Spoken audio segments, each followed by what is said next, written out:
Good morning, YouTube. Just thought I'd do a very quick review of the Bullet 350. I've had it out here in India for about a couple of weeks now, put about 2,500 miles on it.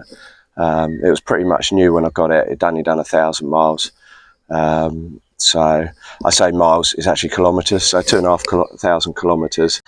The thing I like about the Bullet, it's robust. When I picked the bike up from Bangalore, the traffic was horrific. We probably spent the best part of 2 hours in plus 30-degree heat. Most of it, or plenty of it, was at a standstill.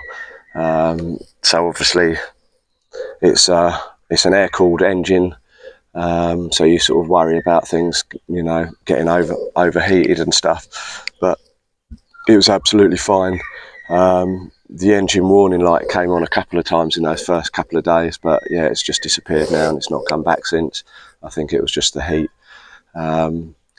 But yeah, my experience of it over here, and it was really the only bike that I was sort of contemplating doing this trip on, either the Bullet or the Classic, just because it's India. These bikes were developed for these roads over here, for the climate.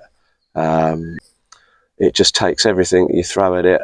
I'm travelling around with quite a bit of kit on the back, on the rear seat, so it's quite a bit of weight. Doesn't complain, absolutely got enough power for the Indian roads. We're going to do a trip to Hampi tomorrow, so Max will be on the back of the bike. I've got no worries about that. I know it'll get us there. I've got absolutely 100% confidence in it.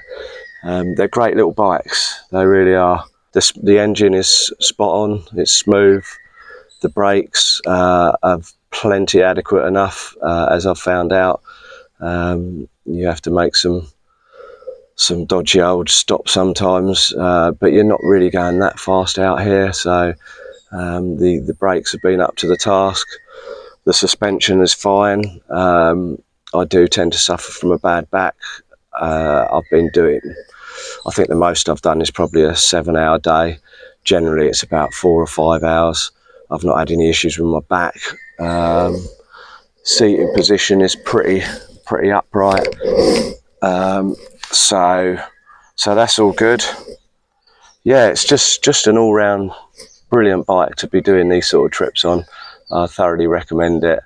I did toy with the idea of getting the newer Himalayan 450, but I just felt that it was a bit too much. It's a bit of a look at me bike over here. That's how I feel anyway about it. They're brilliant bikes, but I kind of wanted to blend in a little bit more, albeit this is a new bike. Oh, got someone doing a little detour there. Oh, I see. So there's a tree down. That's why he's come around this way. I haven't even had to adjust the chain, to be honest. I've just lubed it up a few times. It's good to go. It's used no oil. It practically sips fuel.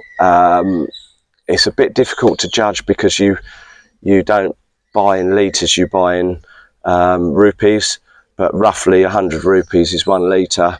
I've been filling up the tank with about 800 rupees, and it's been doing just under 300 kilometres, so I've worked it out to be over 100 miles per gallon. Again, the sort of riding that you're doing over here, you're not thrashing it. It's in its comfort zone. I've never really ridden, well, the max is about 80 kilometres an hour. Generally it's about 70, occasionally a little bit more, 80 for overtakes. It'll get around most things in India. You get cars coming right up behind you, buses coming right up behind you at lights and beeping to get through, but you always leave them for dead at the lights. So all in all, trying to think if there's anything I could fault on it. Not really. For the job that I'm asking of it, it's perfect. Potentially the handlebars could be a bit higher for me, but I wouldn't change anything. For for this trip it's been spot on. So we'll give it a 10 out of 10 for the old Bullet. The engines are very smooth on these bikes. Yeah, for a trip round India, go for it.